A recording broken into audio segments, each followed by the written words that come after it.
suratu zalzala. Azzalzala dimbaaki leddi. Bismillahirrahmanirrahim. Be inde Allah endowo kinnotoɗo. Idha zulzilatil ardu zilzalaha. Nde tawe leddi dimbama dimbaaki mari.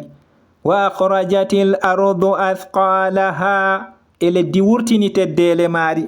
Wa qala al insanu ma laha. E neɗɗo wi ko wodani ndi. Yawma idhin tuhaddithu akhbaraha. Nyalde nden ndi yeccoto habaruji mari. Bi anna rabbaka awhalaha. Ngam andu jawma wahyi faago e mari. Yawma idhin yasduru an-nasu ashtatan liyuraw a'malahum. Nyalde nden yimɓe pirlitoto feere feere ngam ɓe ngiine kuuɗe maɓɓe. Faman ya'mal mithqala dharratin khayran yara. Nden mo huwata teddenga jarrayel hayru o yi'an ɗum.